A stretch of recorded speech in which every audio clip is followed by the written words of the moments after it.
First class, Harry Dunn. On that day, he was outside Speaker Pelosi's office. He stood guard protecting fellow officers who were already injured.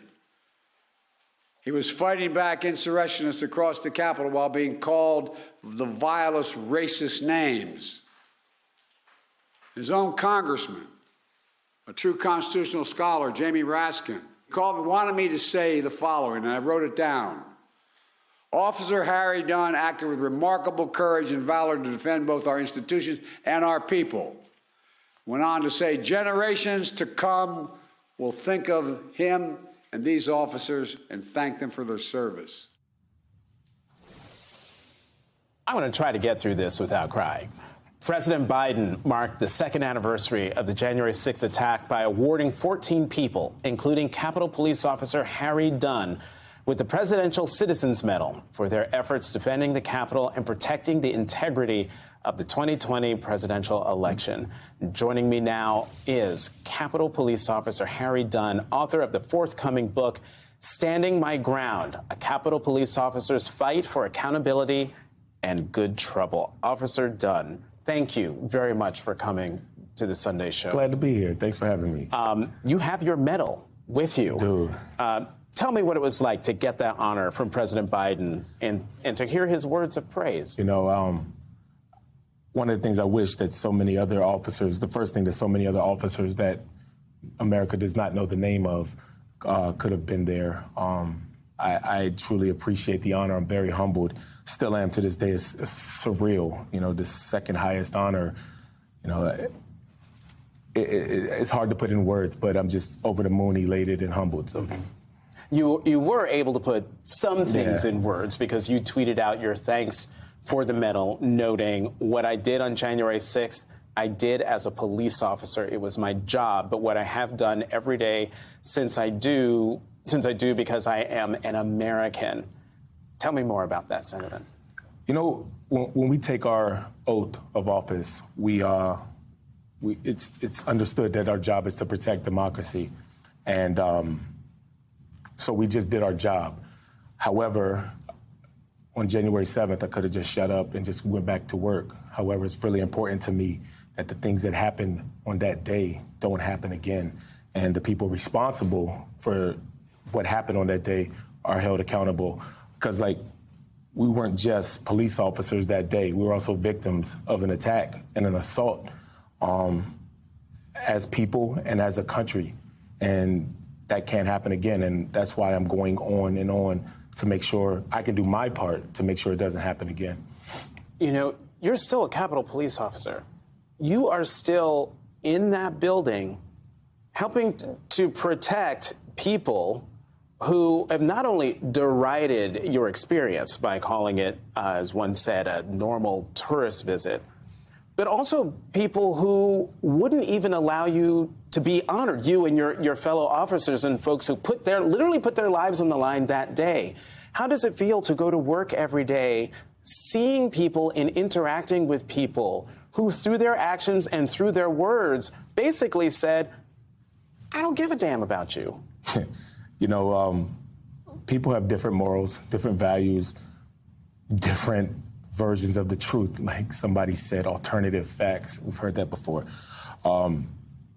We can't let that get in the way of us doing our job because so many people are depending on us to do our job effectively and safe. What went on last week with the election of the speaker, a lot of members got out there and said, democracy is messy.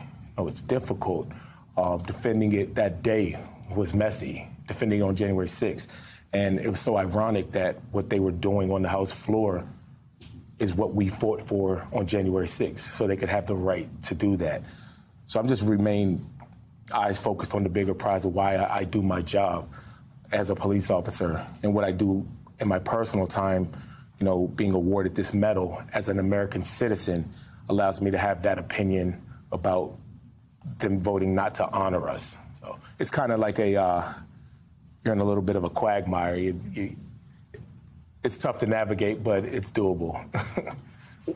Well, you know, it does my heart a little good to hear that chuckle that you just did there. But It hasn't been easy, has it? No, not at all. These last 2 years. Not at all. You know, people forget that police officers are human beings. We have feelings. A lot of people just see us as fixtures. You know, people walk by us and don't even notice us until, you know, and that just goes with all first responders.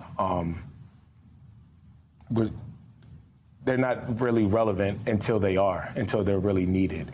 And that's how we feel with our job.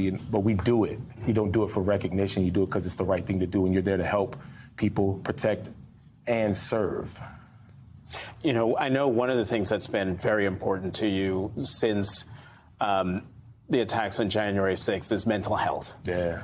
Talk more about that.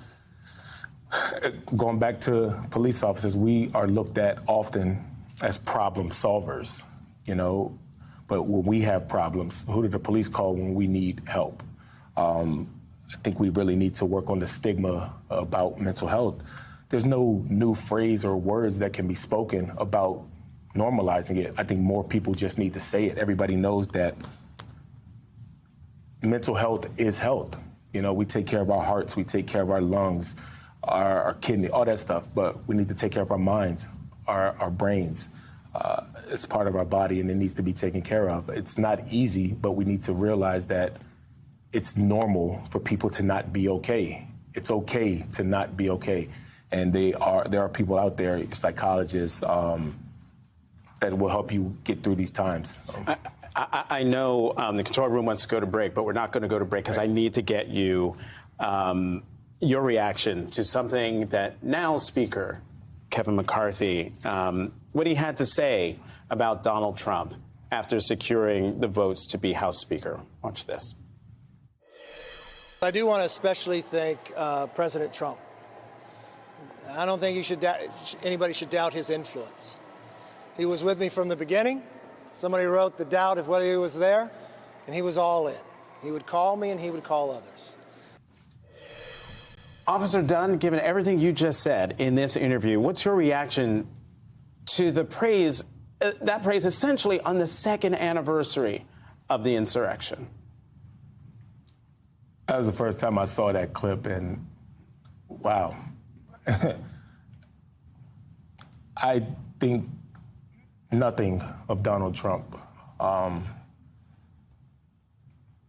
He said he called him and stayed on the phone with him. I wish he would have did that on January 6th. He could have called, he could have picked up a phone call. Man, wow. That was just the first time I saw that, and really? Well, Officer Harry Dunn, show your presidential medal. Go ahead, you were about to say something. No, that's that clip right there. Like, I can't believe, like, Donald Trump, like I said, the fact that this guy still got influence, man, like, yeah.